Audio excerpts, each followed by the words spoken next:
Portem un mes d'octubre, jo crec, molt replet de debats al voltant de què va ser l'octubre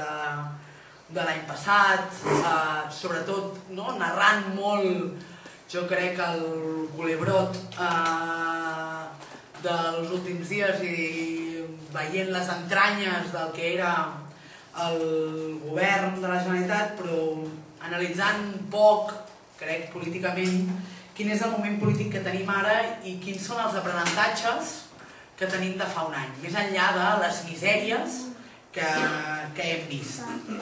on les crítiques són necessàries, però també cal que posem sobre la taula quins aprenentatges i quines són les eines que ens dona l'octubre de l'any passat per avançar. Jo primer, per analitzar una mica el moment polític actual, jo sí que parlaria de bloqueig polític,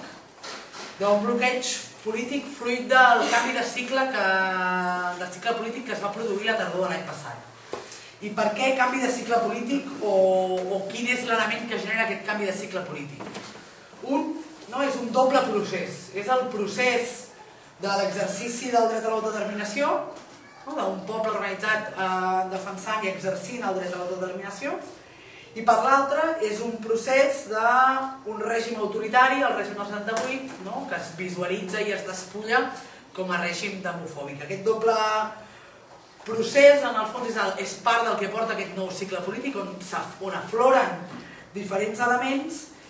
i sobretot el bloqueig també ve donat arrel de veure o de constatar com les principals forces, diguem-li, republicanes, que seria el PDeCAT i Esquerra, han fet un pas enrere amb la iniciativa per la via institucional d'exercir el dret a l'autodeterminació o de consolidar aquest dret a l'autodeterminació per la via institucional, sobretot, entenem nosaltres, per evitar que el carrer els desbordés i que el carrer els passés per sobre. I per tant, ells, en aquest procés, en aquest període, en aquest any, el que han fet ha estat tirar enrere el que era un inici d'una via institucional disposada a exercir el dret a l'autodeterminació. Això ens porta, en el fons, a posar sobre la taula que el moviment popular, que és encara viu i que encara té molt a dir, sí que està, en certa manera, en un atzucac o en una certa desorientació política a tenor de les diferents iniciatives que sorgeixen i com sorgeixen i amb quina coordinació o descoordinació sorgeixen, perquè també hi ha una part que hem de... És a dir, després parlaré més endavant de les potencialitats del moviment popular i de l'autoorganització, però també hem de poder posar una mica la crítica sobre la taula. Sobretot, parlem de desorientació política en relació al que és estratègia i iniciativa, que no vol dir que no hi hagi iniciativa, perquè de fet n'hi ha moltíssima, però que potser hi ha una part de desorientació i on cap actor polític i social és aliè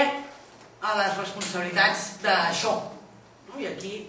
la CUP també és responsable d'aquesta situació actual i ho hem de dir. És a dir, nosaltres entenem que aquesta situació actual comporta o té unes responsabilitats i tothom les ha d'assumir. Aquest element de bloqueig polític, més com per una manera la reculada o el pas enrere en la iniciativa institucional, més aquesta desorientació política, però sobretot aquest pas enrere en la iniciativa per la via institucional, ens porta a pensar o a analitzar que hi ha una part de la legitimitat, la força acumulada a l'octubre o la tardor de l'any passat ha estat malbaratada. L'han malbaratada. No és que l'hagin malbaratada, és que l'han malbaratada. I això també ens fa pensar en alguns moments on quan parlem del mandat de l'1 d'octubre que potser hem d'afinar què és el mandat de l'1 d'octubre. No perquè no hagi existit un mandat de l'1 d'octubre que sigui implementar república, sinó perquè aquest mandat l'han matat. L'han matat a base de no fer el que s'havien compromès a fer. I per tant, per nosaltres el mandat de l'1 d'octubre el que sí que és clar i per tant és on hem de treballar i és on hem d'enfortir és que la unilateralitat i la desobediència civil són l'única via que tenim per exercir o per culminar l'exercici del dret a l'autodeterminació. I que aquest és l'element central i aquest és el centre del que hem de treballar. Però en aquest punt de balanç que jo deia, de certa desorientació, d'aquesta legitimitat i força que entenem que han malbaratat o que ha estat malbaratada, i té un altre element, que són les eleccions del 21è, acceptades, unes eleccions que ningú va tenir prou capacitat o prou valentia per deslegitimar, unes eleccions on la CUP es va veure abocada a participar-hi una mica a remolc de tot el que la resta de forces polítiques havien anat dient que participarien i per tant sense una capacitat real de plantejar un escenari que fos realment col·lectiu de deslegitimació, és a dir, a partir del moment on els principals actors, per una manera, ja havien dit que, perquè van tardar 48 hores des que es van convocar a dir que hi participarien, doncs era com una mica estrany, malgrat que es va fer un debat, es va intentar fer un debat al màxim de transparent possible sobre la idoneïtat o no de participar-hi, però que aquelles eleccions van ser guanyades en unes condicions adverses, per tant per això això també ho hem de posar de relleu. Però el que sí que és evident és que el moviment antirepressiu continua tenint molt múscul i té molt múscul, només per veure la quantitat d'actes que es fan diàriament arreu del Principat, des de la gent que sistemàticament i diàriament està a les portes de les presons catalanes, però no només, sinó la gent que sistemàticament organitza actes, i també la reacció a la repressió que existeix actualment per part dels Mossos d'Esquadra al moviment popular, que segueix havent-hi reacció i organització del moviment antirepressiu. Per tant, el moviment antirepressiu té molt múscul. I el moviment popular a favor de l'autodeterminació, sobiranista, republicà, com li vulguem dir, té un alt grau de dinamisme. Jo deia abans que hi ha una certa desorientació o, en certa manera, pel que fa a estratègia o iniciativa, però això no vol dir que no hi hagi molt dinamisme i que sistemàticament no generi i es pensin accions. Això seria una mica de balanç de les coses bones i les dolentes que ens porten ara a un descontentament cada cop més generalitzat i més ampli d'aquest moviment, que veu com les institucions, els partits, les entitats clàssiques són un embut o un obstacle per poder culminar el procés començat. I per tant això ens porta a pensar que cal un nou cicle d'accions i de mobilitzacions populars que permetin desbordar aquest bloqueig polític i judicial, perquè en el fons també aquí tot el que té a veure amb la repressió judicial, amb els judicis del Suprem, però només els del Suprem, tot el que ve allà també genera, també ens ha de permetre aquesta mobilització desbordar això també, desbordar el bloqueig dels partits o de les institucions, però també desbordar els processos judicials. Partint de la idea que en el camí cap als moments referendaris que hi haurà d'haver en clau republicana per generar els reconeixements pertinents o per tant cal que el procés de desobediència civil i institucional, cal tornar a generar aquesta combinació de desobediència civil i institucional que ens permeti un primer element de destitució del règim del 78. És a dir, per culminar aquest procés, el que és evident és que necessitem un procés previ que és de destitució del règim. En un procés, si volem constituir, podem anar generant eines i propostes alternatives que ens vagin donant certs espais de creació de sobiranies, de sobirania popular, de contrapoder, però que necessitem destituir el règim per ser capaços de constituir de nou. I en aquest cas nosaltres creiem que les condicions, si volem, hi són. Les condicions l'1 d'octubre i el 3 d'octubre de l'any passat hi eren. Per tant, si recuperem i si tornem o posem l'1 d'octubre i el 3 d'octubre, és evident que les condicions hi són. Partint sempre del marc que aquest país serà allò que la seva gent vulgui que sigui, passant per sobre de qualsevol prohibició i de qualsevol amenaça, que és el que va ser l'1 d'octubre i el 3 d'octubre. És a dir, que passes per davant de qualsevol o per sobre de qualsevol prohibició i de qualsevol amenaça. Fet això, quins són els fonaments que entenem d'aprenentatges de l'1 d'octubre que són estratègia guanyadora? Que ens porten a pensar que van ser una estratègia guanyadora en coses que hem après d'aquell moment. Una és que, sense lema típic i tòpic, però que és real, que sense desobediència no hi ha independència. Ho vam comprovar. Estàvem anys alguns dient-ho, però vam comprovar que davant del mantra fal·laç que aniríem de la llei a la llei, allò era mentida. Que no existíem de la llei a la llei, que per tant és només amb la desobediència o que sense. Hi poden haver altres coses, però que sense la desobediència serà o és molt difícil o impossible un procés de ruptura. Després que l'organització popular és la clau de la victòria. I això per què ho diem? És perquè si ens n'anem uns quants dies abans de l'1 d'octubre de 2017, recordarem que en el fons teníem unes consignes molt clares. Que era, vés al col·legi electoral a les 7 del matí, amb una papereta a la mà i posa't a fer cua. I la gent, l'organització, va decidir que allò no era, que el que s'havia de fer era dies abans ocupar escoles i garantir, no que fèiem una cua perquè des del món ens veiéssim que fèiem cua, sinó garantir que dins les escoles hi havia urnes, que es votava i que per tant podíem exercir el nostre dret. Per tant, i allò va ser fruit de l'organització popular, ignorant o passant per sobre de la verticalitat en la que el moviment s'havia instituït. I que per tant, allà vam comprovar com a partir de des de baix, organitzant-nos en espais de confiança, però treballant aquests espais de confiança i per tant generant noves confiances, podíem fer realitat allò que ens havíem proposat. Un altre element és que el carril central, o sigui que existeix, malgrat diguéssim que no, que existeix un carril central en aquest país a favor de l'autodeterminació i de la sobirania, i les sobiranies també en plural, que va més enllà de l'independentisme clàssic que fins fa uns quants anys o un cert temps havíem viscut. Que aquesta voluntat d'exercir o d'estar a favor del dret a l'autodeterminació i per tant de reconquerir sobiranies és un carril central que existeix per trencar amb el règim del 78, per fer efectiu el dret a l'autodeterminació i per fer efectiva la plena sobirania en tots els àmbits, els polítics, econòmics i els socials. Que això hi és perquè és el que va ser l'1 d'octubre i el 3 d'octubre. Que existeix una combinació que és també l'eina, és a dir, l'organització popular és la clau de la victòria, però que la combinació de la força de la gent més la implicació de les institucions dona els resultats que volem. I aquí no s'hi va de sortir a cridar en què el moviment popular es mobilitzi si la institució no està disposada a exercir aquells drets que la mobilització popular reivindica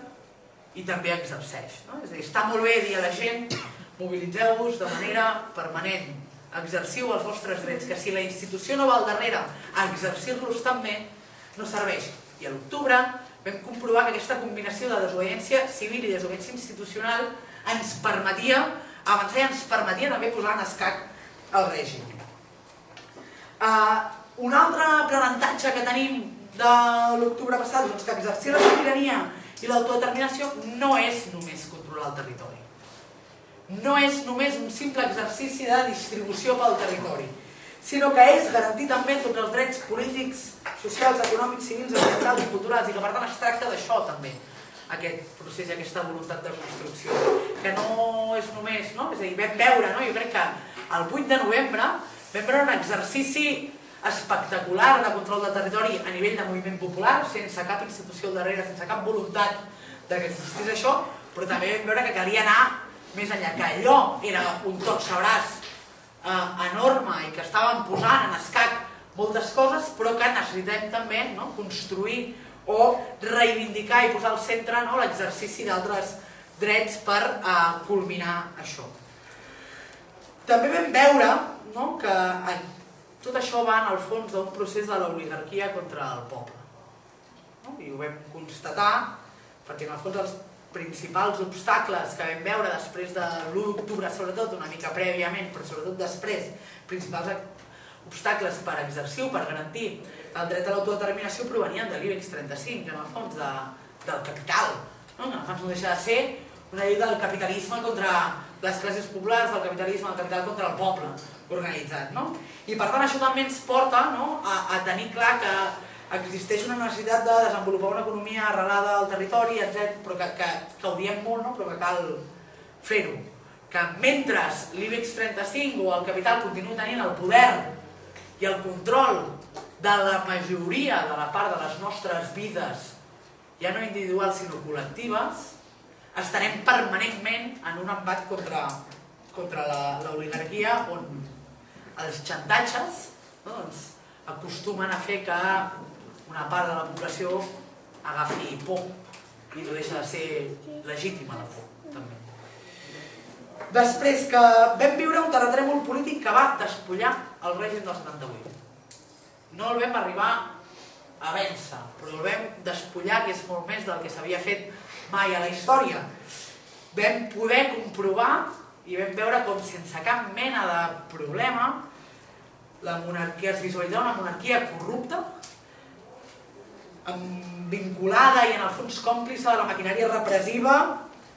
de l'Estat, amb unes elits compromeses amb aquesta repressió. Aquestes elits de l'IBEX 35 compromeses amb la repressió, però una monarquia també que a molts llocs va despertar aquesta remor de fa 40 anys, i molts llocs ja no aquí, sinó a altres llocs de l'Estat també, molta gent allà va poder palpar de què parlem quan parlem de monarquia, de què parlem quan parlem de règim, de què parlem quan parlem d'un procés tancat per dalt, com va ser la transacció, de com els grans poders s'han cobert els uns als altres sempre. I per tant, això ens porta que cal que denunciem arreu i sistemàticament la monarquia. Això ens porta a posar sobre la taula aquesta idea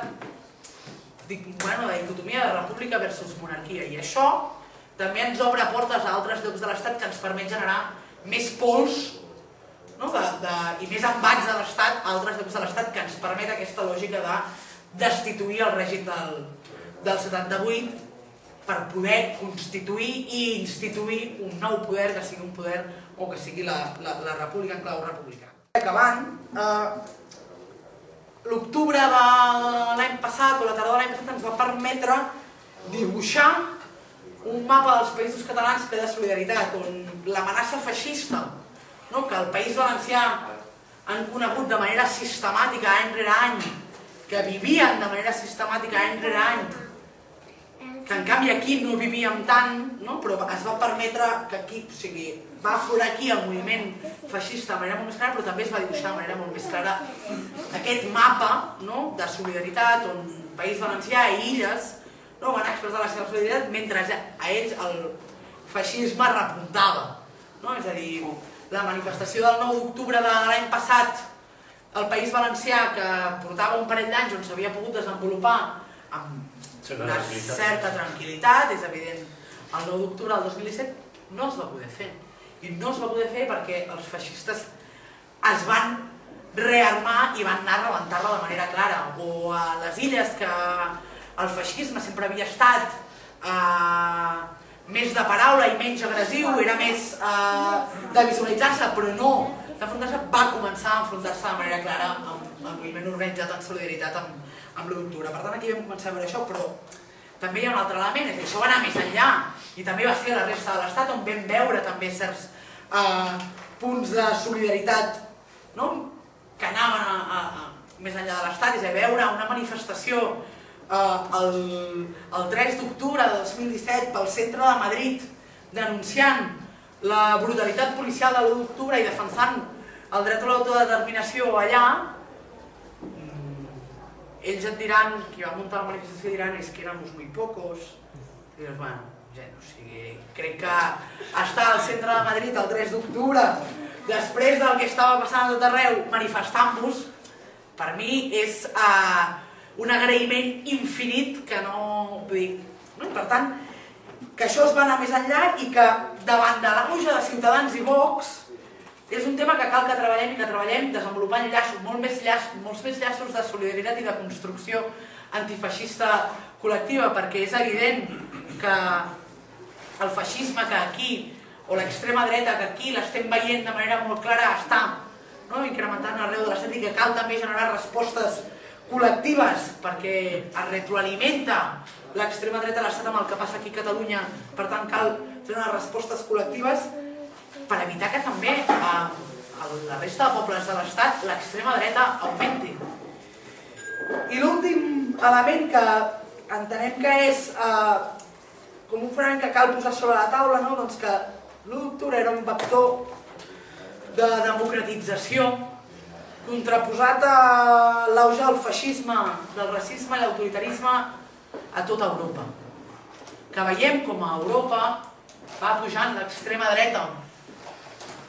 que veiem com a França Le Pen està a punt de guanyar les eleccions, però que a Àustria l'extrema dreta també, que veiem el que passa a Hongria, que veiem el que passa a Polònia, que anem veient a molts països europeus com està pujant, i en canvi, com aquí, la resposta davant de molts dels problemes que viuen les classes populars fruit del sistema neoliberal i capitalista que vivim, fruit de les polítiques de la Unió Europea que reprodueix l'Estat, el que estem fent és intentar fer un procés i construir un procés que busca ser democratitzador, que busca posar la voluntat de la gent al centre per sobre dels interessos d'uns pocs i per sobre d'expulsar a col·lectius com pretén fer l'extrema dreta. I per tant, que és a partir d'aquests elements que són d'estratègia guanyadora per nosaltres que en l'escenari actual el que entenem és que davant d'unes institucions que es mostren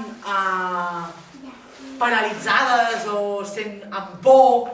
sense voluntat de continuar o d'exercir aquesta desobediència necessària per superar els marcs de l'Estat, que cal que hi hagi un element que sigui de mobilització permanent, que desbordi això i que sigui d'autoorganització, que per tant vagi generant des de ja el contrapoder. Que ho vagi generant des de ja pensant en una lògica d'uns judicis que estan a punt de començar, que és evident que la solució no pot passar pels judicis, perquè en el fons és cedir, o que sigui l'Estat qui porti i qui lideri aquest element, perquè dependrà d'ells els judicis, però partint de la idea que qualsevol sentència és injusta, perquè pel simple fet que comencin aquests judicis que no s'haurien de produir, ja estem davant d'un cas flagrant d'un procés d'un estat demofòbic contra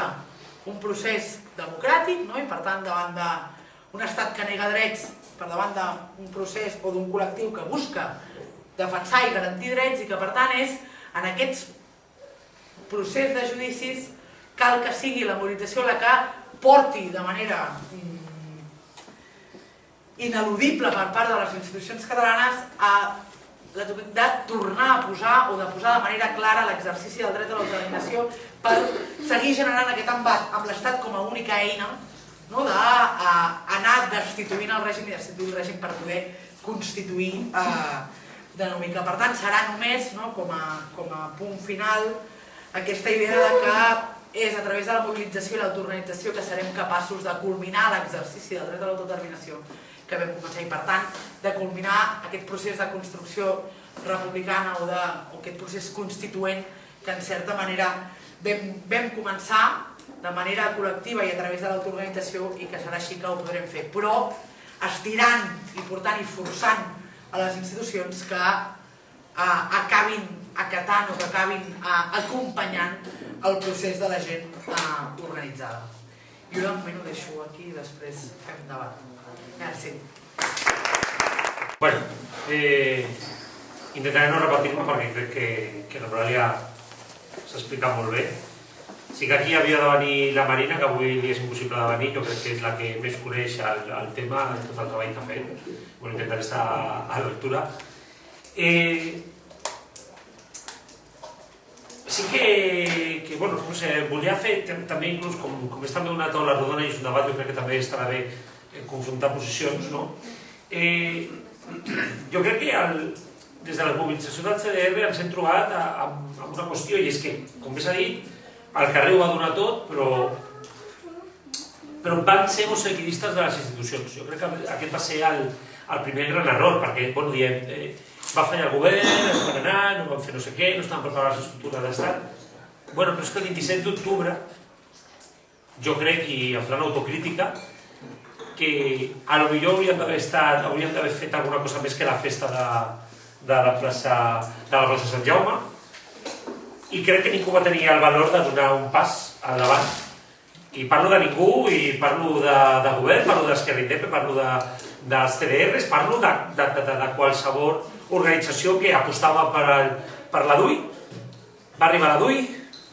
y aquí todo el mundo dijo, ¿y ahora qué? Y estàvem allà a Sant Jaume, i bueno, me'n recordo que aquí a Nou Barris vam decidir anar al districte a treure una bandera espanyola, però és que no sabien què fer, i el gran error també a nivell polític va ser que ningú va donar una ordre, ni tan sols dir un endavant, feu el que s'hagi de fer, que aquí estarem, no? I crec que tot el que va venir després és el que és, no? I es pot parlar inclús d'un abandonament de les institucions a la gent del carrer. La gent del carrer va fer tot el que necessitava les institucions per poder fer l'1 d'octubre, per poder proclamar la independència, però en el moment en el qual el carrer necessitava les institucions per poder enfortir-se i poder controlar o poder aplicar aquesta independència, doncs les institucions van fallar i van abandonar el carrer. I no em posiciono sobre si el govern s'havia de quedar, s'havien d'anar tots a l'exili, no. El problema no va ser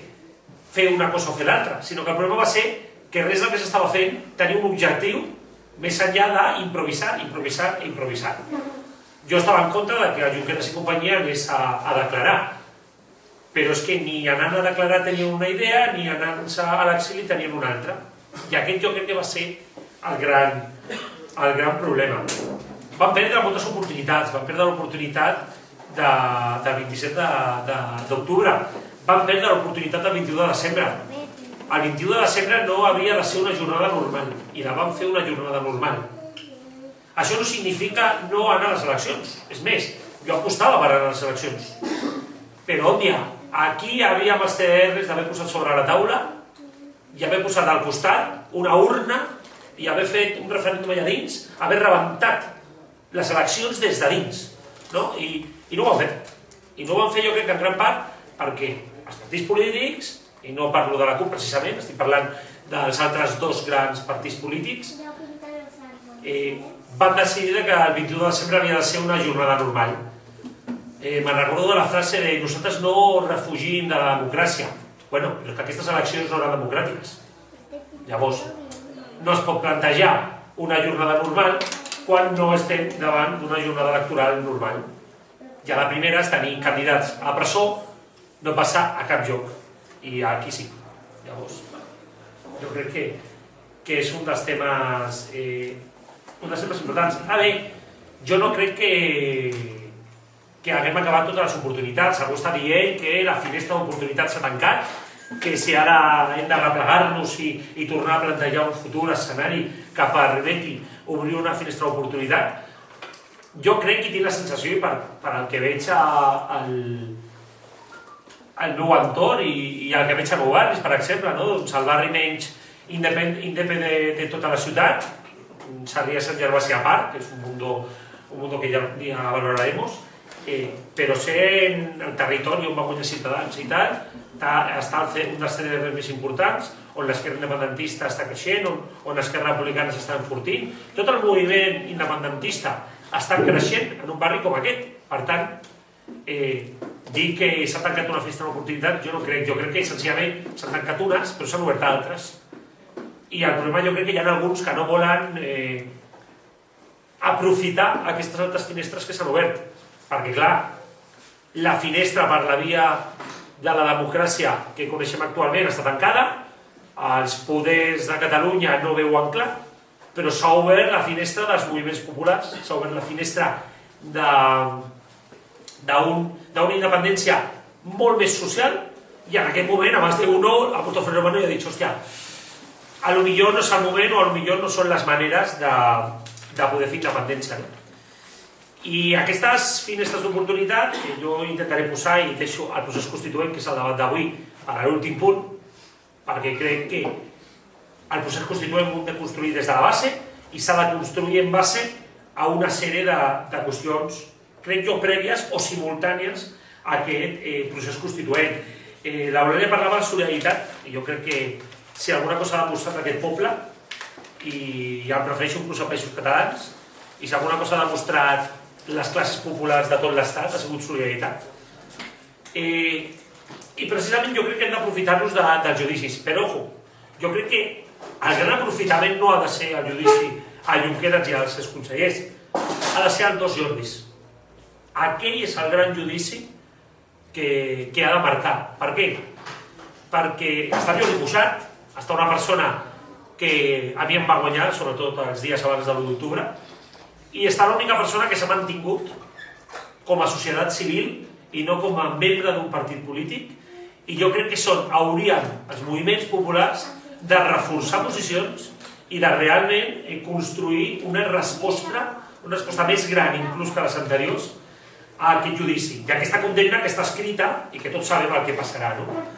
Realment els únics que tenen perdó per haver anat allà a testificar eren els dos Jordis, ningú s'esperava i els pocs que s'ho esperaven o que els pocs que s'ho esperaven es van quedar sorpresos perquè per molt que pensessis ui, se'ls van quedar, ningú es pensava que uns dies després del 1 d'octubre això pogués passar, no? I jo crec que aquí tenim un gran punt, no? I el segon gran punt en el tema de solidaritat serà que els CDRs, el moviment del carrer, haurà de posar èmfasis en els judicis populars, en els judicis de les persones de carrer. Estem parlant dels 1.000 alcaldes imputats, que ningú se'n recorda d'ells. A mi em sembla molt fort que Esquerra Republicana estigui negociant uns pressupostos a l'Estat dient que si hi ha gestos amb el Junqueras, amb els presos polítics de govern, donaran passes per aprovar el pressupost, i després tenen el seu alcalde,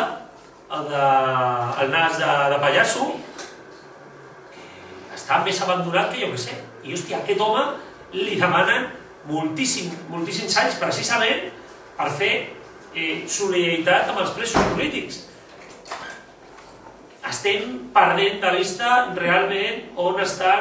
els judicis per mi més importants. Hem de visibilitzar tots i cadascun dels judicis als moviments populars, a les alcaldesses i alcaldes que van desobeir, que ells sí que van desobeir l'1 d'octubre, que van ser imputats, van ser els primers imputats. I jo crec que allà és on realment podem tenir Jordis i els moviments populars. I a partir d'aquí ja venen, per suposat, l'ADRI, les altres companyes, imputats del CDR, obertura de peatges, 8 de novembre. Cada judici serà una passa més i per poder enfortir el gruix de solidaritat que jo crec que es va demostrar avui el 3 d'octubre, que inclús persones no molt alineades amb l'independentisme han sortit en massa. Per una segona banda tenim l'eix social, que jo crec que aquí precisament els polítics ho tenen molt abandonat. Avui ha sortit un acord entre l'Estat i la Generalitat per recuperar la llei de la PA i la llei contra la pobresa energètica, però realment hem de construir contrapoder contra l'IBEX 35 i els grups de poder que van ser els que van destruir cap possibilitat d'independència. Hem de construir alternatives. Pensant així per sobre, jo crec que podríem parlar, per exemple, de l'Acció Social de la República, del CDR Nou Barris, com s'aturen desnonaments, com es participa en accions contra la pobresa energètica, com es participa de l'acció divendres passat i en el suport divendres passat a l'acció d'En Sonem Fronteres contra la situació de moltes refugiades i migrants que estan dormint al carrer i abandonades una vegada arriben a aquest estat que, segons el president, alguns alcaldes i a més, és un país d'acollida, és un estat d'acollida, una ciutat d'acollida, i al final aquí arriba i ningú vol acollir perquè ningú vol donar una passa. Realment hem de veure el que va passar l'1 d'octubre i com fem que cada dia, en cada moment, en cada espai pugui ser un petit 1 d'octubre. Com podem fer que un desnonament sigui un 1 d'octubre, com podem fer que una acció en suport a les migrants pugui ser un 1 d'octubre, com podem fer que el suport mutu i l'estima que es va generar entorn als col·legis electorals es pugui veure a la resta de qüestions que està vivint aquest país, que no són pocs, i jo crec que no van especialment demostrar totes aquestes situacions. Sense anar més lluny, una altra qüestió, l'1 d'octubre, quan el CDR Nou Barris sempre està, no atura desnonaments, col·labora amb les entitats que aturen desnonaments, que jo crec que alguna notícia va posar sobre la taula que el CDR no està aturant desnonaments. El CDR el que fa és donar suport a les entitats que aturen desnonaments. També és cert que moltes de les persones que formaven el CDR Nou Barris participaven ja d'aturar desnonaments, però molta gent ha vist, gràcies al CDR, aquestes coses, no? Però com de cop i volta altres CDRs van aprofitar l'1 d'octubre, que s'havien demanat festa, que hi havia una vaga estudiantil, i van anar a aturar un desnonament. En el dia més important dels CDRs es va visualitzar en un petit moment un acte de solidaritat més enllà del tema independentista. I això, que no estava plantejat, que no estava planejat, que no estava parlat amb ningú, va ser un dels actes més potents, visualitzadors i a la vegada empoderadors que vam poder realitzar l'1 d'octubre. A banda del que va passar després al Parlament, que esto tendremos otro debate aparte sobre la situació, no? I això entra a la pròpia desobediència, i va molt de la mà, no? Mantenir la pressió i obrir aquestes finestres d'oportunitat. L'1 d'octubre, amb l'acció que va haver-hi al Parlament, amb l'acció del Parlament i l'acció de la Via Laietana, que ningú se'n recorda del que va passar davant de la Policia Nacional, on 2.000, 3.000 persones es van quedar allà i van dir que no ens n'anàvem. Dues accions que no estaven coordinades, no estaven previstes, no estaven plantejades per ningú i van sortir soles. Jo crec que aquest poble ha demostrat que el poble sí, els governs no, saben improvisar, saben plantejar desobediència més enllà de les situacions, i vam aconseguir una cosa que s'estava dient, i que ho va començar dient l'Esquerra Indepe, ho va continuar dient la CUP, que els Mossos també són forces d'ocupació, i crec que precisament entre el 27 de setembre i l'1 d'octubre vam desmuntar un relat fet per determinades esferes del processisme, on deien que els Mossos formaven part i que els Mossos estaven dissimulant i que els Mossos estaven fent una part de la seva feina però que miraven cap a nosaltres, i vam demostrar que no. I ho vam fer amb accions petites o no tan petites. Me'n recordo del Holy Festival d'Arran a la Via Laietana, que això no va ser una acció petita precisament, però que van demostrar això, van demostrar com els Mossos estan convivint amb el feixisme, i que inclús hi ha part dels Mossos que no només conviuen amb el feixisme, sinó que formen part d'aquest feixisme. I entrem en això. La solidaritat antifeixista és la que realment ha construït una gran base. Es parla de València. Jo posaria sobre la taula Jusapol. Jo mai m'hagués imaginat molta de la gent que va pujar a les Rambles i va idear entrades per l'Aldeia, per l'Església, per no sé on, per poder arribar i enfrontar-se a un grupet de 10 persones a tot Jusapol, que recordem que són policies i que tu no saps qui és en aquell moment un ciutadà y que va de paisà. Que allà uno te puede sacar una pistola i no sabes de què palo va. I que aquesta gent s'enfrontés i que precisament no eren el bloc del CDR més combatiu, que això estava a les Rambles. Era desbordament ciutadà que va anar contra Jusapol. Jo crec que això va ser un acte de dignitat tan important, tot el que va passar el 27 de setembre, que l'any vinent haurem de plantejar-nos si hem de celebrar l'1 d'octubre o si hem de celebrar el 27, 28 de setembre, que jo crec que va ser unes dates bastant més importants en les últimes setmanes. I jo crec que això generarà sinergies més enllà de l'independentisme clàssic. S'està demostrant cada vegada que surt com s'augmenta el número de persones que estan al carrer, com s'aconsegueix que persones que en un determinat moment podien tenir els seus recels, per exemple els CDRs, cosa totalment normal, sobretot per com va néixer, hem aconseguit que aquests recelos, i sobretot en barris populars, puguin quedar cap enrere. Aquests 4 punts el que estan fent és fer créixer la base, i realment no el que està fent Esquerra Republicana, que és un replegament, un estudiem, un mirem, un tranquil·litzem-nos, no espantem a ningú. No, la base s'està ampliant a base de fer acció, a base de fer ampliar les nostres mires, anar més enllà del que visualitza el moviment institucional. Hem d'anar més enllà, hem d'anar al carrer, i això realment farà eixamplar la base i no cap tipus de teje-maneje político ni cap tipus de negociació de pressupostos perquè dan 4 euros més o perquè apugen un salari mínim que tots sabem que no necessita uns pressupostos i que es podria aprovar per llei. De la mateixa manera estem parlant d'altres situacions com per exemple la recuperació de les lleis. I tot això arriba cap a un procés constituent. Un procés constituent sense un estat, perquè no som estat. Per molt que ens plantegem que som república, encara no ho som, ja m'agradaria, sobretot ja estic mirant aquí el cartell d'endavant, com Franco en la cúspide. No som república, no som ni tan sols monarquia parlamentària. Franco continua vivito coleando ahí arriba. I realment què fem? No som república. Sabeu que a dia d'avui, demà no podem ser república. Però com fem per construir-la?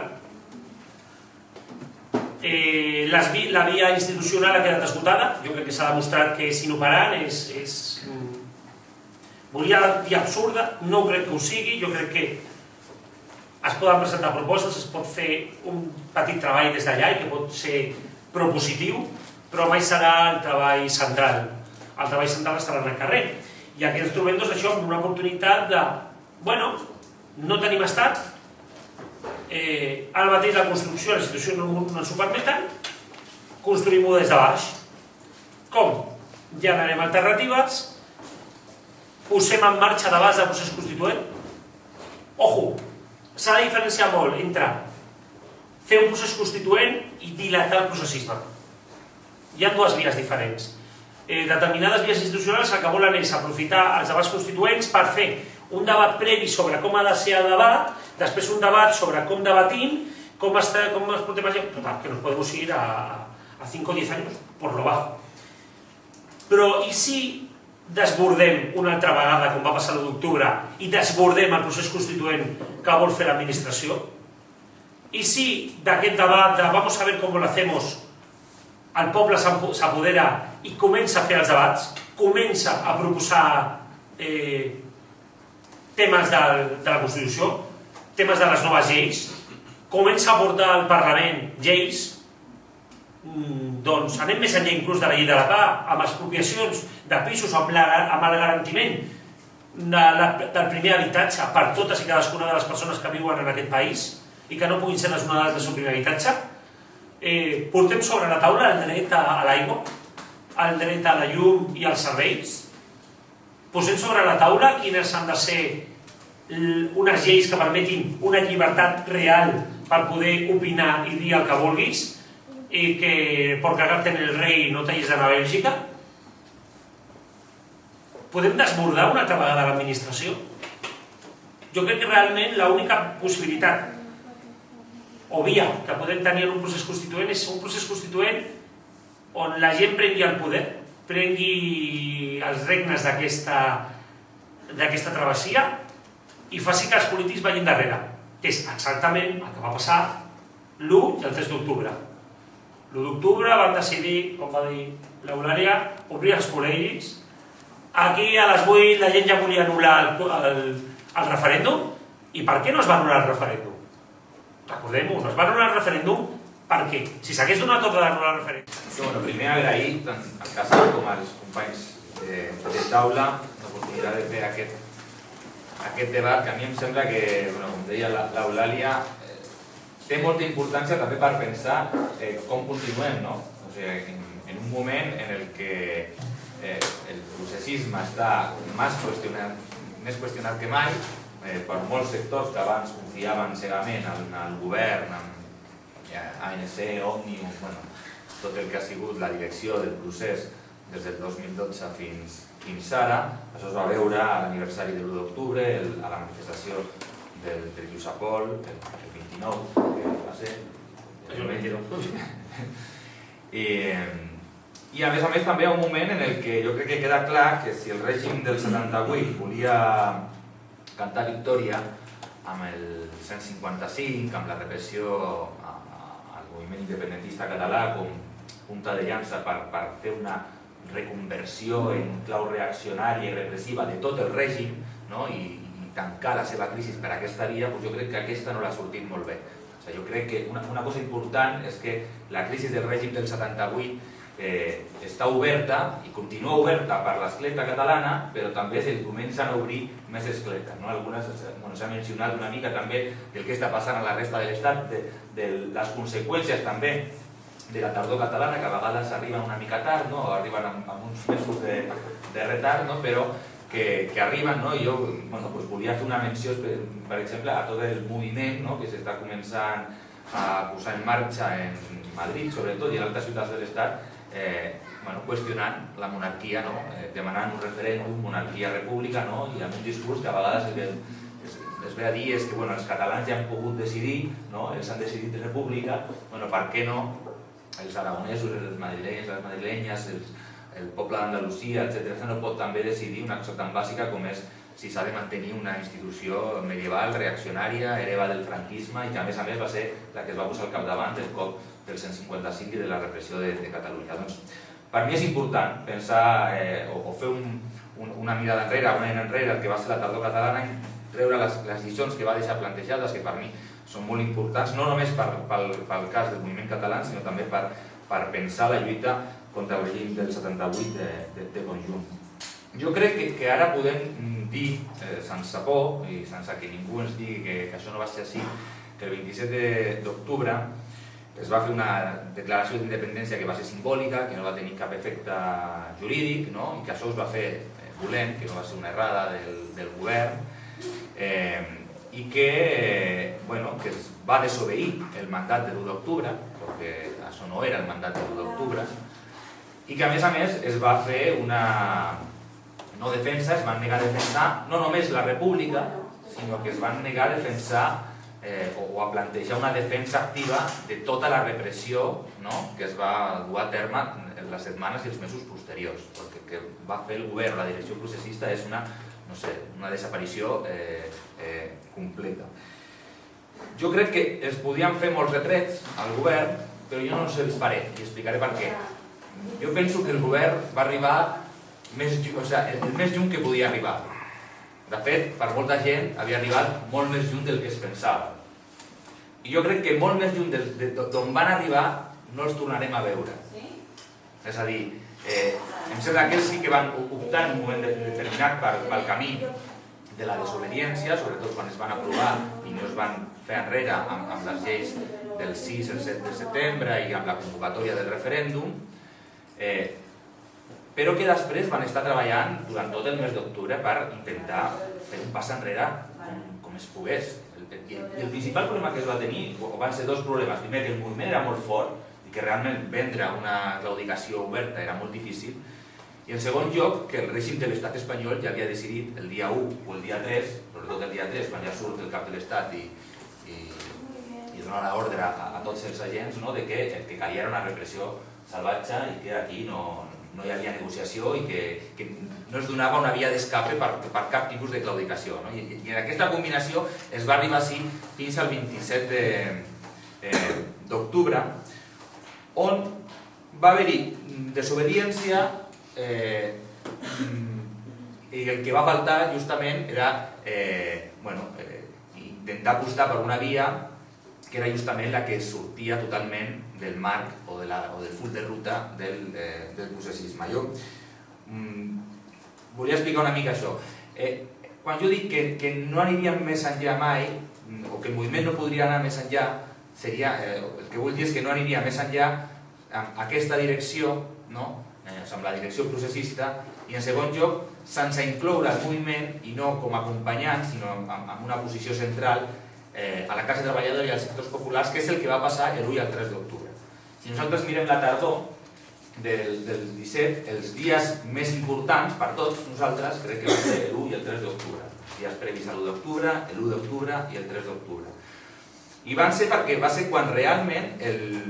processisme o el procés o el moviment democràtic català va canviar una mica de pell.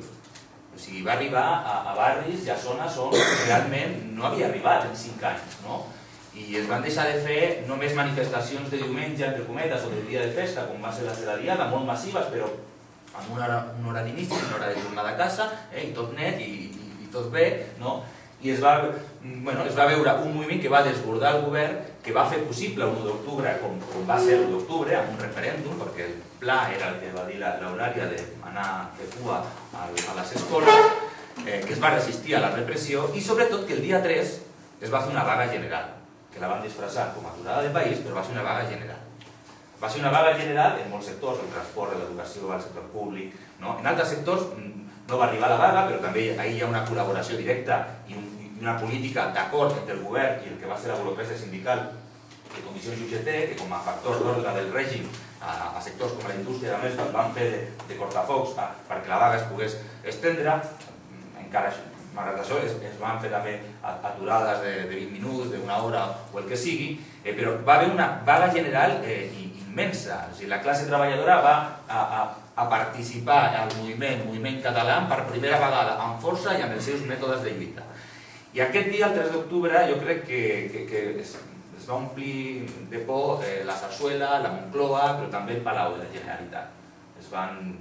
dir, bueno, què està passant aquí? Perquè si això es converteix realment en un moviment democràtic on participen la classe treballadora, on participen els sectors populars, i a més no volen només república, volen un procés constituent, és a dir, volen definir quina república seria aquesta, això posava ja en perill aspectes o privilegis de les grans famílies i de les grans empreses que al cap i a la fi són els actors als que han obeït i representat històricament els partits que conformen la direcció del procés, el PDeCAT o els convergents, amb els noms que tinguessin en cada moment, i Esquerra Republicana. I per això, del 3 d'octubre fins al 27 d'octubre, tot el pla és tot el contrari, és a veure si podem cuidar el carrer, a veure si tranquil·litzem, a veure si trobem una sortida negociada amb l'Estat, i si no és amb l'Estat, a veure si podem trobar una intermediació europea per veure, així fins que arribem als últims dies, que ara s'estan parlant molt, del 25, del 26, del 27, que és real, és un culebrot, però també és paradigmàtic de com realment fins a l'últim moment van intentar buscar una sortida que tornés a una normalitat, a una negociació amb l'Estat i a una tornada a unes eleccions autonòmiques i baixar una mica el pudi, el moviment. I per mi això té a veure amb, primer, quina és la ruta, el full de ruta del processisme, que era un full de ruta que estava basat en una hipòtesi de farem un nou 9N, més gran o més fort, o pot ser que amb una mica de repressió, i això era una carta de negociació amb l'Estat, i si no era amb l'Estat, almenys amb la comunitat internacional. Havien posat tots els ous a la cistella de la comunitat internacional amb l'esperança que la Unió Europea o algun país de la Unió Europea es tornaria democràtic i bo i mediaria en favor del poble català. Un full de ruta, en primer lloc, utòpic, totalment, o sigui, confiar en la Unió Europea, que és la Unió Europea que va fer a Grècia, que està deixant morir a la Mediterrània a milers de persones setmana tras setmana, etc. Considera que aquesta institució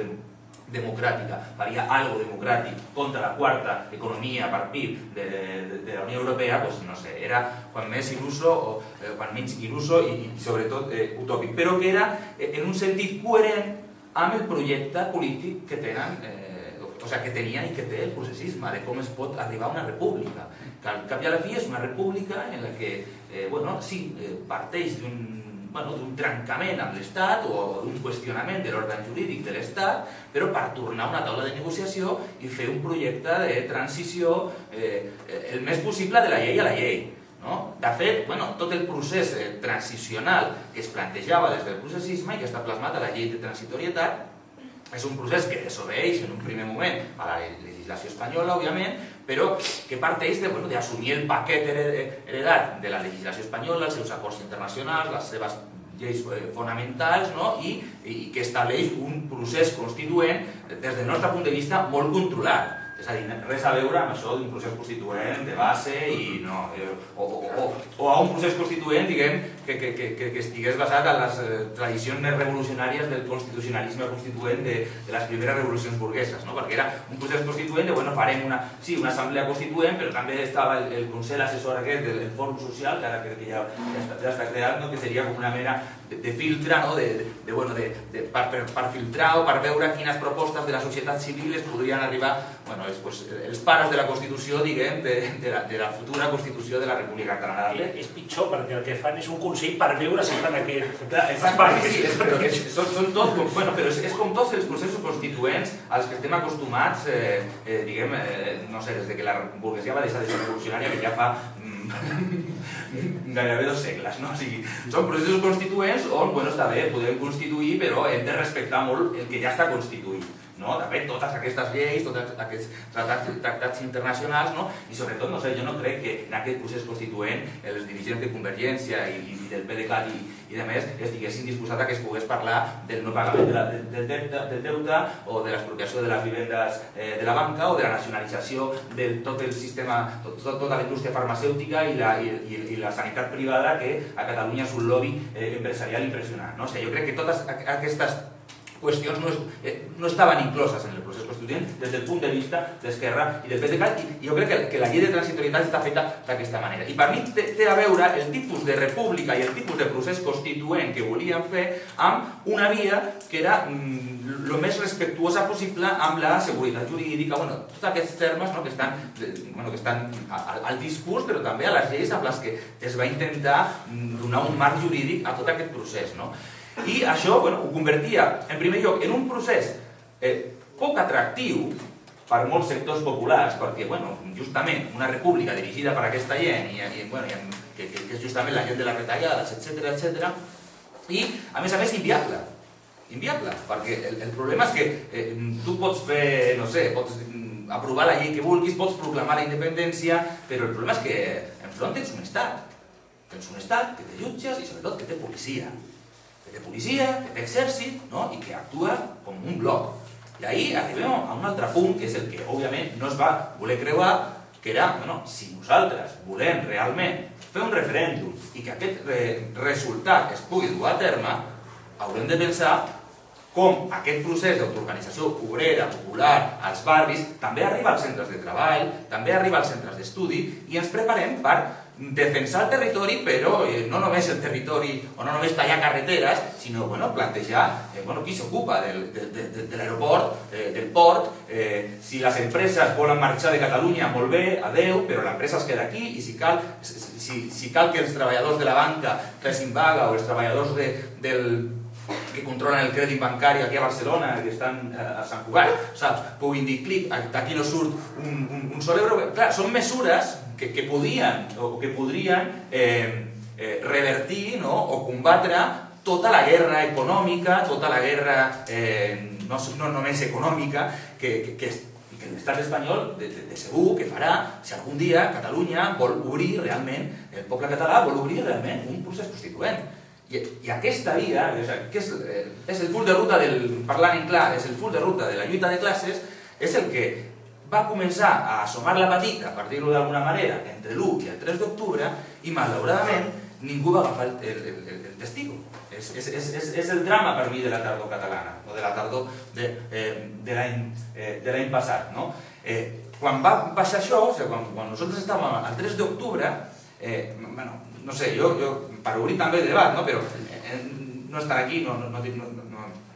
estan a la taula, però tot el sector de Podem o dels Comuns, per mi ja havíem fet un pas d'integració com a part esquerra del règim, per parlar en clar, i amb la qüestió catalana era tot dins del marc constitucional del 78. És a dir, si no és negociat no és vàlid, i era ja de la llei a la llei, però versió en core, perquè ja ni es reconeixia el resultat del referèndum. L'esquerra sindical, per mi, va arribar, però va arribar tard, perquè va arribar a convocar la vaga del 3 d'octubre, jo crec que si no ho feien no hi havia vaga el 3 d'octubre, si no hi havia una convocatòria prèvia, que el 1 d'octubre no la coneixia ningú, la coneixien només els pocs que la coneixien, els 4 que estàvem el 3 d'octubre, però ningú més sabia que hi havia vaga el 3 d'octubre. Ara, el 1 d'octubre es va convertir en una data ja que tothom sabia que el 3 havia del 2, tornaves a la feina i hi havia assemblea per decidir com es feia la vaga del dia següent. Va ser molt bo, però des del meu punt de vista, va arribar una mica tard i, sobretot, es va retirar molt aviat. Perquè després de l'èxit del 3 d'octubre, una mica també perquè no hi havia una forta alternativa política, per mi, al processisme, i també per la por també de les mateixes amenaces que l'Estat estava dient, de que il·legalitzaria els sindicats que convoquessin vaga, que s'il·legalitzaria els sindicats que havien convocat vaga o que s'obririen, tot això ho va deixar una mica de banda. I l'altra, que és la discussió més, que és l'esquerra independentista, que per mi, en aquest cas, crec que va patir les conseqüències de la política de la mà estesa, de la famosa política, diguem, per dir-ho d'alguna manera, d'oferir una col·laboració amb la direcció processista des d'un punt de vista crític, des d'un punt de vista també de pressió de que s'havia d'anar i de que no s'acceptaria un pas enrere, però que el que va arribar, des del meu punt de vista, és a quedar molt compromesa amb aquest full de ruta,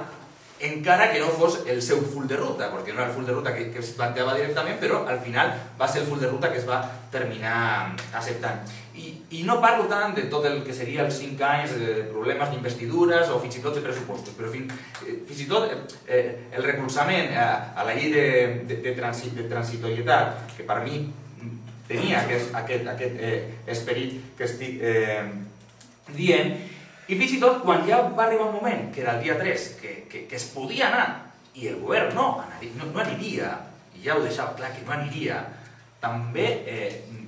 faltava una claritat o una alternativa política de dir, bueno, no, hem de continuar. Tu avui parlaves de que s'havien de treure caretes. Jo crec que sí que s'han de treure, que algunes s'han caigut, però el problema és que s'han caigut pel seu propi pes. Les caretes del processisme s'han caigut pel seu propi pes després d'una derrota parcial, que per mi no és una derrota final, però d'una derrota parcial al cap i a la fi, que és el que va passar a la tardor de l'any passat i tot aquest any que portem de tornada a l'autonomisme amb més o menys retòrica, dic per la graduació de tornada a l'autonomisme que tenim des de Torra fins a Esquerra, que tenim una graduació, un abanico de colors. Però després d'aquest any, ara sí, jo crec que aquestes caretes ja es podien treure i s'havien de treure abans, perquè era l'única manera, realment, no sé si podíem canviar la situació, perquè també arribàvem tard a intentar oferir una alternativa, però sí com per deixar una lliçó planteada o per poder donar una pelea. Jo el que recordo de l'octubre, i crec que tothom ho sabrà, va ser el moment dels grups de Telegram, o dels missatges de WhatsApp que t'arribaven i t'arribaven ja amb les consignes. El 3 d'octubre teníem un WhatsApp a primera hora, tothom, suposo que ho tindria, en el que se'ns advertia que la concentració que s'estava convocant a Via Laietana estava convocada per guàrdies civils i que havíem de sortir tots corrent allà, pràcticament. I a més és impressionant, perquè quan tothom va rebre el missatge de sota,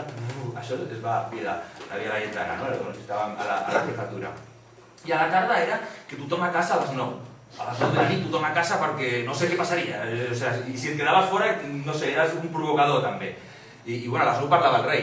Jo sempre he pensat què passava si el rei parlava i deia el que va dir amb els carrers de tota Catalunya plens de gent. No sé, no tinc ni idea què hagués passat, però crec que en totes aquestes tornades a la normalitat estaven molt bé i que tot això no es va denunciar i sobretot ningú va oferir una alternativa, ningú va dir no, mire,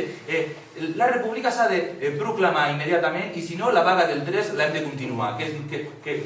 es convoquin assemblees als centres de treball. Ningú va donar aquest tipus de consigna de desconfiança clara en el govern. El govern ens porta en joc, ens porta a una claudicació com les que es van intentar, perquè ho van intentar durant tot el mes d'octubre, per claudicar l'altre, jo què sé, el ministre de donar una mica d'espai i l'estat espanyol no donava ni això d'espai, deia que no volia prisioneros, entre cometes, perquè prisioneros sí que vol, però per usar un tèrmin militar, però ningú va ni a desmarcar, ni a desenmascarar clarament al govern ni a plantejar un full de ruta que per mi tenia uns punts elementals, que era mantenir una mobilització independent del govern, promoure l'autoorganització als barris, als centres de treball, als centres d'estudi i sobretot començar a lligar molt el programa democràtic de trencament amb l'Estat, rebut a la repressió i efectivització, diguem, del mandat de constituir una república amb el d'obrir un procés constituent i començar a parlar ja de quin era el contingut de la república que s'havia de conquerir. Perquè tota aquesta energia de l'1 i del 3 d'octubre, no només quantitativa, sinó sobretot qualitativa, aquest canvi de pell que parlava, aquesta inclusió de sectors importants de la classe treballadora a la lluita, no només s'hagués pogut mantenir, sinó, a més, amplificar. Jo crec que tot això hagués fet més difícil la claudicació del 27 d'octubre i, si era impossible fer-la enrere, almenys sí més cara en termes de que ara tinguéssim que almenys no tot el moviment estigués tan desorientat i que hagués quedat una part del moviment que pogués reprendre la lluita, jo crec que amb més claritat i amb un full de ruta més propi. Dit això, no sé si em deixo alguna cosa més. L'altre element important que també crec que es va plantejar també avui aquí a la taula va ser la solidaritat amb la resta de l'Estat. Justament el moment de més solidaritat de la resta de l'Estat va ser de l'1 al 3 d'octubre, perquè el moment del... a por ellos és abans, no? Comença abans, diguem, a por ellos, quan venien aquí els policies, però les grans manifestacions que van ser importants, la de Madrid, jo crec que va ser molt important, fins i tot el 1 d'octubre van fer una concentració espontània a la Puerta del Sol, a Saragossa es va fer una impressionant de 10.000 persones per el Paseo d'Independència, no sé, van haver-hi manifestacions importants, sobretot en aquesta setmana posterior a l'1 d'octubre, contra, diguem, la repressió, però també es generava una solidaritat i una certa simpatia d'un poble que volia votar, que volia escollir i que hi havia un règim brut, bruto, total, que volia obrir-les el cap. I jo crec que ara, i amb això jo crec que acabaré i així podem obrir el debat, que en aquest moment on hi ha, com deia, hi ha un ambient, per una banda, de molta... Hi ha una combinació per mi de decepció i de certa frustració o el que siguis, però també la part positiva és que hi ha un aspecte molt crític i que no és només dels 4 de sempre. L'aspecte crític con el que s'ha fet amb la direcció processista, que jo crec que l'1 d'octubre, amb el que va passar al Parlament, el que va passar a la Via Laietana, el dia mateix de Jusapol, que era contra els Mossos d'Esquadra, els que estaven protegint la manifestació dels policies que volien fer un homenatge a la repressió de l'1 d'octubre. Tot això expressa que comença a haver gent que ha dit prou. No, mira, ja no ens creiem més les performances, lo simbòlic i allargar això fins a no sabem quan, i s'hauria de fer una altra cosa. Aquest esperit existeix, i hi ha sectors socials que jo crec que de part, no sé, des de l'esquerra independentista, l'esquerra sindical, l'esquerra anticapitalista, crec que hi ha sectors socials a Catalunya que hauríem de començar a plantejar, no només reprendre l'autoorganització, la mobilització als barris i tot això, sinó també des d'una lliçó clara, que és que no tornarem a confiar, o no tornarem mai a dir que el govern ha de tornar a la posició del 27 d'octubre.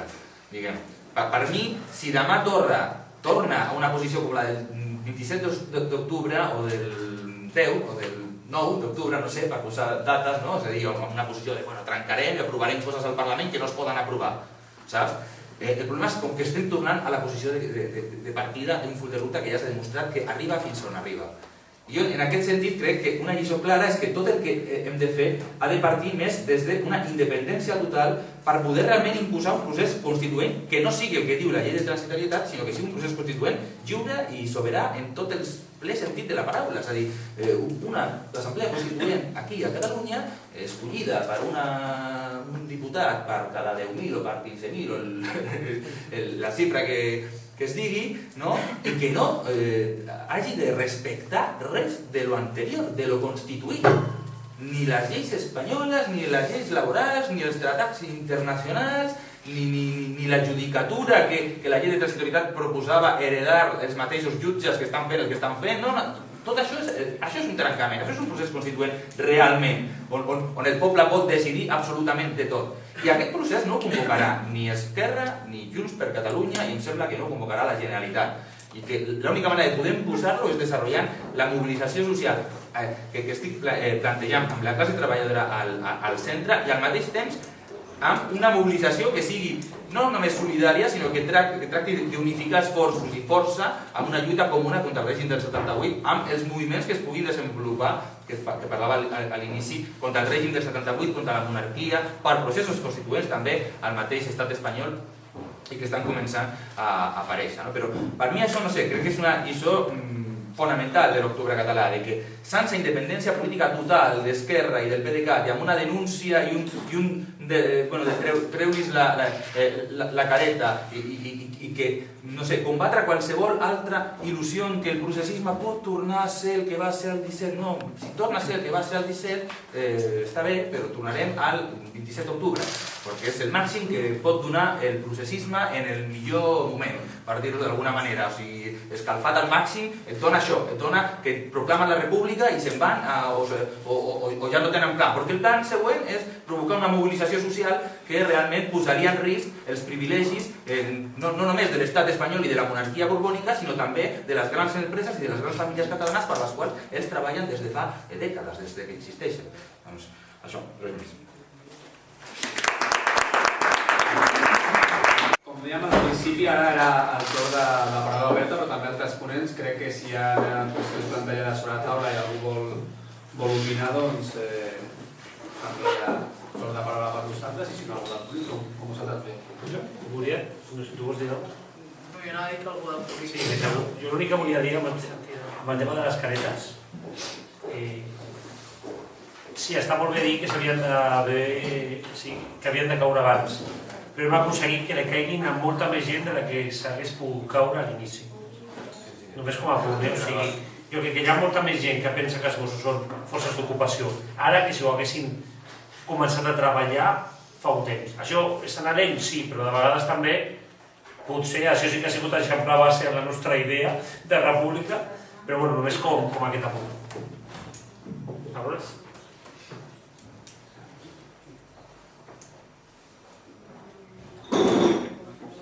Si no ho faré. Molt sentida, jo ja. Sempre passa el mateix. Sí. Algú demanarà i començaran a demanar quan falti 5 minuts. Bé, a veure, jo d'algunes coses de les que han sortit, que crec que està bé. Jo crec que, jo diria, a la llei de transitorietat se li dona una centralitat que per mi no té. La llei de transitorietat és fruit d'un full de ruta que no era el de l'esquerra independentista, que era el de la majoria governamental, que no només era la majoria governamental, sinó que era l'independentisme hegemònic que governava, i que sí, que l'esquerra independentista decideix utilitzar com a mesura de pressió, per una manera, en una clau més de... Si no la proves és que no estàs... O sigui, que ni tu mateix et creus el que tu has dit que faries, per tant, jo t'apreto perquè ho facis. I és assumint o partint d'una lògica que el relat de la llei era fals. Que era una fal·làcia, que això no aniria d'això i que per tant tu no aprovaries una llei de transitorietat i no arribaria un dia que de cop i volta estaria vigent i tot el món es regiria per la llei de transitorietat, perquè si tu no tens el poder coercitiu és impossible, no? Llavors, en aquest sentit, el poder coercitiu quin és el nostre? Partint de la gent. Aquest és l'únic poder coercitiu que tu tens ara mateix davant d'un estat i d'uns poders de l'Estat que van molt més enllà del que és la brutalitat de les forces policials, sinó que hem vist que el poder de l'Estat són tots els poders que es conjuren per vulnerar drets de manera sistemàtica i per tant per oposar-se al règim. I per tant jo crec que aquí hi ha un element que tenia un cert sentit en un determinat moment, però que un cop passat un any, jo crec que aquí es perd i pren més vigència que mai, i aquí és un dels elements que no hi haurà un procés del de la llei a la llei, i per tant on plantejar-nos que la llei de transitorietat és central en aquest, o que hem de recuperar aquesta llei, perd una certa necessitat, perquè com que hem constatat i s'ha constatat d'una manera molt més àmplia, no? Quan durant molt temps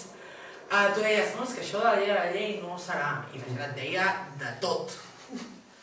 no? O sigui, dius, podeu passar les rodes, és que vosaltres voleu fer tot molt complicat, és que no veieu, que això és molt fàcil perquè escolteu-los, bé, això ho havíem vist molt bé. Ara, aquesta part és, o sigui, és molt més evident quan dius, no, és que la llei no anirem, no? Ho heu vist, oi? Sí, clar. Segueix havent-hi com una certa espurna en aquesta lògica del processisme 2.0, no? Perquè representa que vam acabar, o sigui, que el processisme es va acabar, però estem en el nou processisme, que és el mateix, però on reivindiquen una cosa que no pensen fer, encara més pervers tot plegat, no? Doncs encara hi ha una certa esperança de que trobarem la manera de fer-ho fàcil i senzill. Tot i que és més evident que això no serà, no? Però que cal... Per això jo crec que sí que s'ha ampliat molt la lògica, i jo no sé, o sigui, els conceptes d'eixamplar la base, ampliat els trobo i crec que malgrat la CUP els va utilitzar en un primer moment, després de les eleccions del 27 de setembre, a mesura que ha anat passant el temps, aquí sí que a mi, per exemple, el Cuixart em va començar quan va dir parlar d'eixamplar la base és des d'una lògica de jo sé més que tu i tu has de venir a mi, no? Per tant, potser no és tant aquest el concepte, sinó és bueno, anem construint conjuntament i aquí, no? I ens anem trobant, no? Però jo crec que sí que hi ha molta més gent que té més clar que l'organització, la capacitat de mobilització, que la delegació permanent en unes institucions que per la seva naturalesa mai estaran del costat de la gent o mai del tot, no? És a dir, que poden fer certes concessions en determinats moments, aplicar certes polítiques de to reformista o de maquillatge o de posar tirita, però que mai no estaran... Doncs cada cop hi ha més gent que ho comença a veure, no en una lògica, molt probablement tan en clau rupturista d'esquerra, etc., però sí en una lògica de, bueno, això o m'ho faig jo col·lectivament o ningú ho farà per mi, no? I aquesta part jo sí que crec que l'hem anat avançant. Jo crec que de l'octubre de l'any passat sí que veiem diferents coses, no? Jo sí que crec que hi ha un element, no? Doncs és cert, no? Jo crec que el 3 al vespre és quan es perden oportunitats, no? O sigui, jo segueixo dient, no oportunitats de declarar una república i llevar-nos el dia 4 amb una república allà posadeta, sinó de continuar aquest embat que té a veure amb, o sigui, en proclamar república, però sobretot en mantenir aquest embat i aquesta posar l'estat encara més en escac del que ho estava. I crec que el 3, el problema és que s'hi arriba en una situació de desgast per part d'alguns espais polítics, d'un desgast doncs, per haver apostat per una via suficientment complexa com és la via institucional i alhora haver tingut clar que la via de la mobilització és l'única que et permet generar i per tant un espai que juga permanentment a una dicotomia molt estranya, que per tant el 3 al vespre arriba en aquesta situació, havent apostat de manera molt clara per la vaga general. Jo me'n recordo que crec que era a l'abril o al maig o així, en el Parlament en algun moment vam plantejar que calia una vaga general i tothom se'ns va tirar a la igual. Per començar, hi havia una part de realitat que és qui decideix i convoca les vagues generals són els sindicats, però hi havia una part de no hi ha la força, no hi ha la capacitat, això no sé què, i en el fons també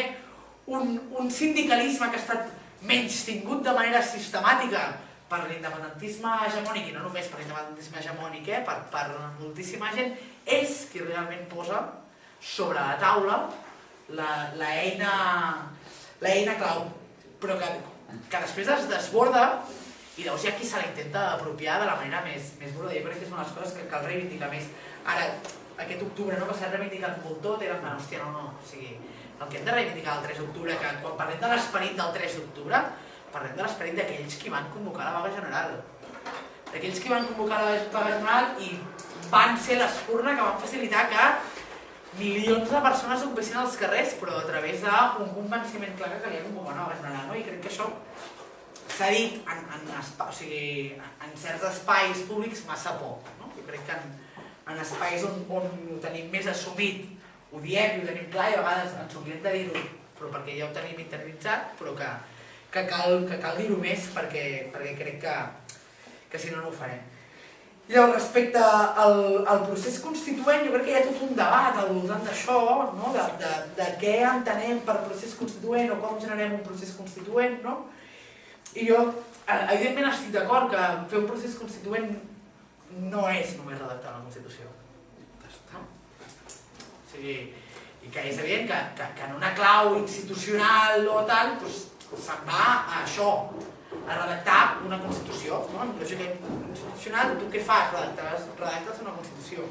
Que en una clau molt més de ruptura i, per tant, de generació alternativa, de construcció de nous models, té a veure també en instituir nous poders. O sigui, ja no només en destituir i constituir, sinó en instituir nous poders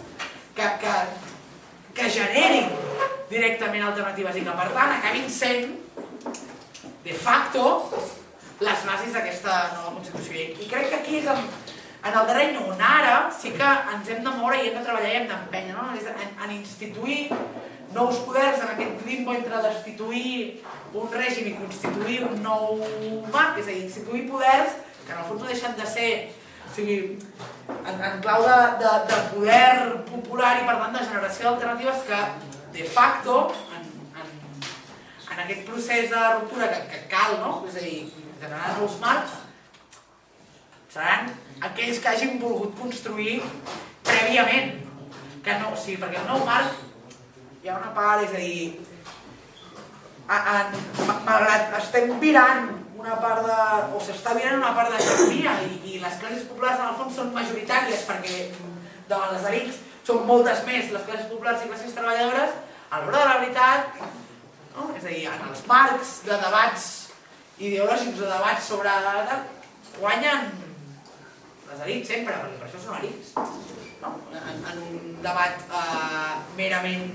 teòric i per tant la manera de generar noves o de generar realment en aquest procés constituent o en aquesta nova manera de constituir que sigui realment un espai i una eina per garantir drets i per tant per redistribuir, per garantir que les condicions de vida de la gent i de les classes populars i treballadores, l'única manera és des d'allà començar a generar eines i aquí és per això que, és a dir, la idea aquesta que la mobilització i l'autoorganització són claus, que el carril central aquest d'autodeterminació i sobirania té a veure amb drets socials, econòmics, polítics i civils, no només en una simple qüestió, una mera qüestió d'independència, són claus. Perquè sense això és evident que qualsevol cosa que constituïm en un marc nacional o com volem dir, no deixarà de ser de les elites versus les classes populars, malgrat, al meu entendre, sense posar drets socials, econòmics, polítics al centre i sense, per tant, recuperar la gestió de la majoria de recursos estratègics, etc., és impossible que hi hagi una independència. Per tant, és o en una clau social o no serà, perquè serà sempre impossible superar els marcs imposats per l'Estat i dels poders de l'Estat. Sí. Precisament aquí és on plantejava la idea que el procés constituent podia ser aglutinador i com jo també me'n recordo molt de la frase, crec que això ho va dir el Juli Bouchard a Nou Barris, crec que va ser l'acte que es va fer a la Marquesina Villa Júlia. Imaginem-nos com seria que les persones que estan ara mateix a punt de ser desnonades, que habitualment són persones que s'impliquen poc en la vida política institucional, no es m'entengui, són persones que fan molta política, anar al districte, anar a fer manifestacions, aturant desnonaments, però no s'impliquen en tot aquest debat. Imagineu-vos que tinguessin l'oportunitat de poder construir el model d'habitatge les persones que ho estan patint. Això amplia molta més base que tot el que s'està dient. I realment jo crec que hauríem d'apostar per un procés constituent com aquest. com fem i com aconseguim que el procés oficial ho desbordem i com fem que vagi cap allà? Hòstia, està la gran pregunta, que jo crec que aquí sortiran moltes alternatives i segurament el districte de Nou Barris es farà diferent que el districte de Gràcia, segurament a Badalona es farà diferent que a Vic, per posar exemples, no? Però, i si posem sobre la taula un altre supòsit? Que en aquest procés constituent puguin participar totes les persones que tinguin papers o no? Plantegem-ho. Ja és una manera de desbordar. No? Com donem veu a les persones que mai han tingut veu? Perquè al final, mirem-nos, som les que som, em vull referir, persones racialitzades, no dic que no hi hagi, o sigui, no me van entendre, no? Però ni són majoria ni mai seran. On estan les persones amb problemes de desnonaments immediats? Totes aquestes persones no participen del debat processista, entendre'm, ni del debat de la independència, ni tan sols del debat habitualment de l'espanyolisme, Són persones que estan fora d'aquest marc mental. Només s'ha de veure on està la major part de l'extensió. A Nou Barris està majoritàriament a Ciutat Meridiana. Precisament el barri que menys desnonaments té. Per algun motiu serà. I estic parlant d'extensió entre persones que tenen dret a vot. No parlem ja si sumem a totes les persones migrades. Entonces ja les xifres són d'escàndalo, no? I jo crec que realment on podem tenir aquesta manera de desbordar és forçar que totes aquestes persones que no tenen veu habitualment la puguin tenir. I si el procés constituent, en comptes de parlar d'habitatge sense les persones que estan patint el tema de l'habitatge, el que fa és anar i dir feu vosaltres, què posaríeu? Anem juntes, no? Lògicament, perquè al final el procés constituent,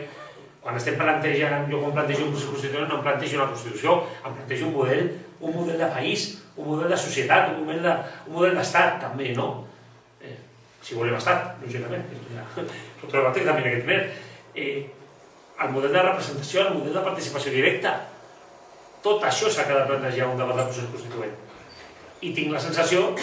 de que ni tan sols que ho fem nosaltres, al final serem les mateixes de sempre. I que realment on trencarem serà per aquesta via. Jo crec que la via de les persones migrades sense papers i la via de les persones que realment no estan en un risc de pobresa, no, estan ficades dins, són part d'això, seria realment on podríem fer un nou per desbordar i per aconseguir. Jo aquí miro un barri de Can Peguera, que està just aquí, a l'altra banda, un barri on parlem i on si mireu els percentatges de persones que habiten, és un barri precisament amb molta comunitat romaní, un barri que no precisament és un dels barris més independents, ojo, que té precisament la CUP és on té més vot en el barri d'aquí, però a la vegada també és un barri on hi ha un posicionament també no tan espanyolista a nivell com coneixent de la part feixista, sinó espanyolista a nivell sentimental, que també és legítim. Doncs,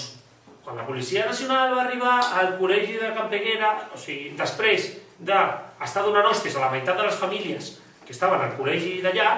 inclús les persones que estaven en contra del referèndum i en contra de la independència, van sortir, la policia va haver de correr, perquè si no ja s'acabava l'1 d'octubre, perquè alguna cosa hubiera perdido. I van sortir per pates. I això és el que podem aconseguir i hem de tornar a desbordar. Jo miro a Can Peguera i realment Can Peguera i Turó de la Peguera i és realment el que hem d'aconseguir amb aquest moviment, que pot ser un procés constituent o pot ser, no lo sé, lo que se nos ocurra. Otra cosa no, pero recursos tenemos bastantes, s'ha demostrat, i és per on jo atacaria, sincerament. Una cosa, només per aclarir, perquè jo la llei de transitorietat li dono la importància que té, perquè jo també considero que la llei de transitorietat com a tal naixia morta. I naixia morta perquè justament per poder obrir aquest procés amb el que jo soc molt crític, com he explicat, el full de ruta que acompanyava la llei de transitorietat era un full de ruta que portava en joc, perquè el problema del poder, és el que he dit, el problema és que endavant tens un estat, i per poder imposar qualsevol transformació, fins i tot en clau democràtica, de convocarem una assemblea constituent i farem una constitució amb aquests mecanismes que ens agradaran més o menys. per això necessites un poder coercitiu, com deia la companya, que la Generalitat no hi té, perquè els Mossos no són de la Generalitat, són de l'Estat, això ha quedat més que demostrat, o si són de la Generalitat tampoc farà ús d'això, i perquè a part el full de ruta era intentar veure si per mitjà d'una negociació amb l'Estat o amb una intermediació internacional. Ara bé, pel poder coercitiu nostre, que és la gent, jo estic d'acord, el problema que el moment on es va poder començar a construir aquest poder coercitiu, per dir-ho d'alguna manera, o si no volem usar aquest terme, per poder posar en marxa les forces socials que podien fer efectiu el referèndum, el resultat, i poder obrir aquest debat, i no només aquest debat, sinó poder realment començar o propiciar un procés on es pogués decidir democràticament quina república seria aquesta, i quina seria la seva sanitat, quina seria la seva educació, i què faríem amb el deute, totes aquestes qüestions,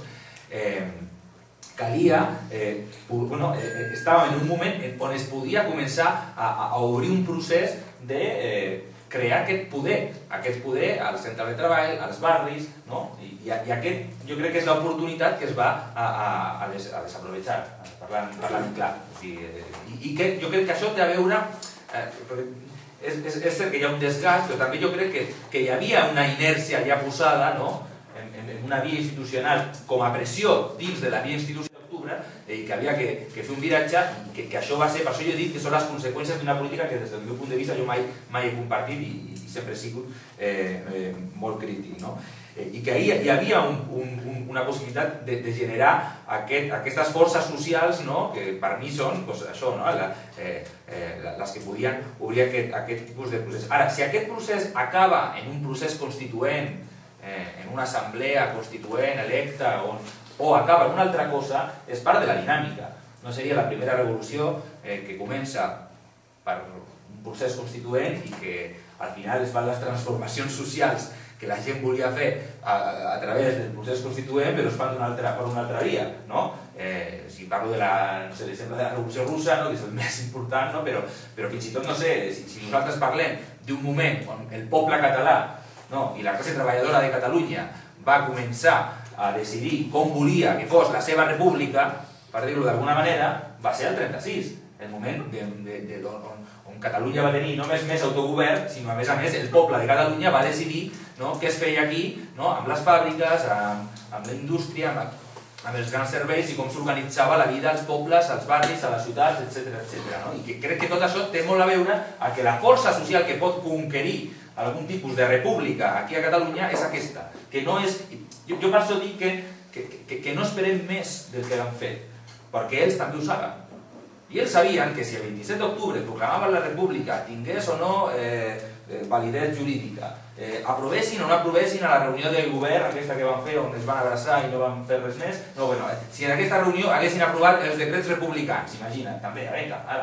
doncs sí, hagués sigut una mica més, si vols. Però el problema és que ells sabien que el següent pas, al dia següent, era dir, no sé, s'ha de proclamar la vaga general, sisplau, que els treballadors del Prat controlin el Prat, sisplau, estibadors del Port de Barcelona, controleu el Port de Barcelona i s'ha de posar el cos i pot ser que alguna cosa més en contra de la policia que ve aquí amb l'Estat i s'ha de fer un crit a la resta de l'Estat espanyol de que, sisplau, s'aixequi en solidaritat amb el poble de Catalunya que li ven a... Sí, clar, era pedir-li als representants de la burguesia catalana que,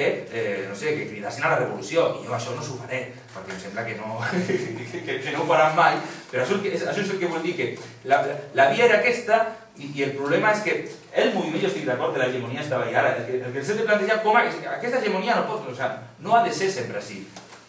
És el que penso, i crec que amb això, i crec que ara mateix és més fàcil d'explicar, fins i tot per la CUP, per l'esquerra independentista, crec que és més fàcil d'explicar i jo entenc també que a vegades